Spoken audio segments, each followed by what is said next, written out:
औज़ुबिल्लाहि मिनश्शैतानिर्रजीम बिस्मिल्लाहिर्रहमानिर्रहीम। सूरत बकरा आयत नंबर 59।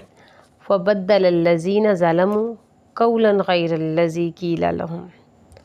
उन जालिम लोगों ने बात को ही बदल डाला जो उनसे कही गई थी। क्या कहा गया था? पिछली आयत में बताया था हित्ततुन, जब शहर में दाखिल होना फ़तह के बाद तो हित्ततुन कहना। इन लोगों ने बात को कैसे बदला?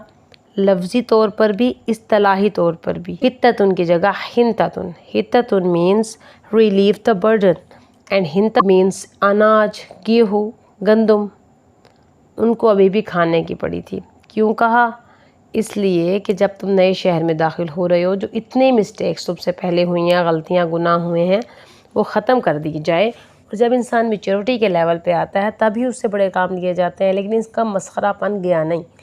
इन लोगों ने तमस्खर के तौर पर लफ्ज़ को बदल दिया और बदला। फ़बद्दला में आता है ओवर एंड ओवर अगेन, यानी कि रिपीटेडली चेंज कर रहे थे वो, इस बात को बार बार इसी तरह रिपीट कर रहे थे।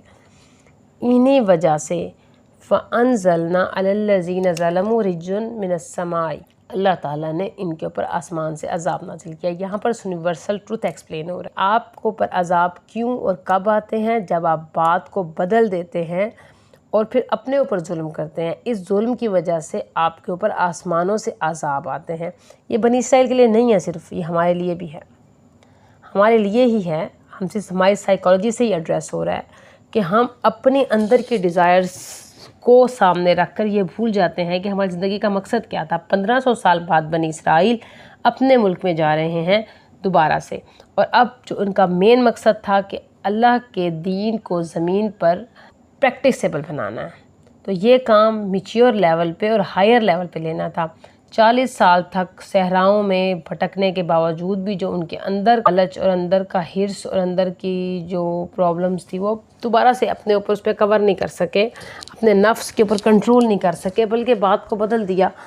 और फिर ये रिजिज़ अज़ाब क्यों आया? बिमा कानू यफसिकून, क्योंकि वो करप्ट लोग थे, वो बार बार करप्शन कर रहे थे। इस वजह से नहीं कि बात को बदला, बल्कि इस वजह से कि वो लोग करप्शन कर रहे थे।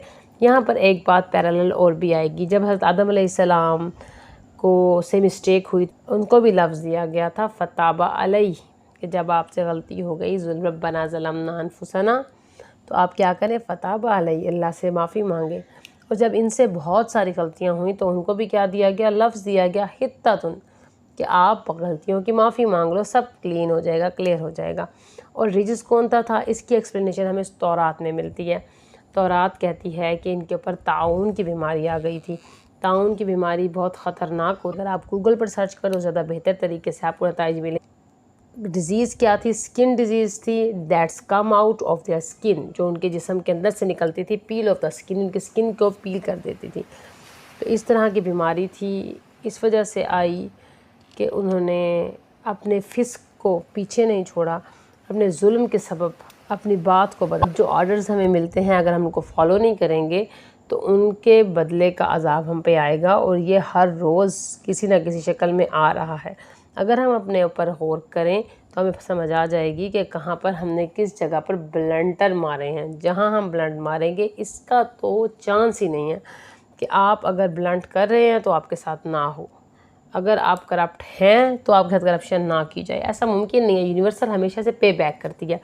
अब आप साइंस को ज़्यादा समझते हैं तो साइंटिफिकली देखें, यूनिवर्स आपको पे बैक करती है।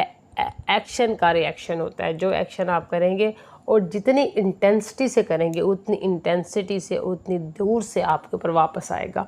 तो इस बात का तो इम्कान ही नहीं है कि आप फासिक हैं और आप पर रहम किया जाए। अस्सलामु अलैकुम रहमतुल्लाहि व बरकातहू। अगली आयत में मज़ीद एक और किस्से की तरफ देखेंगे।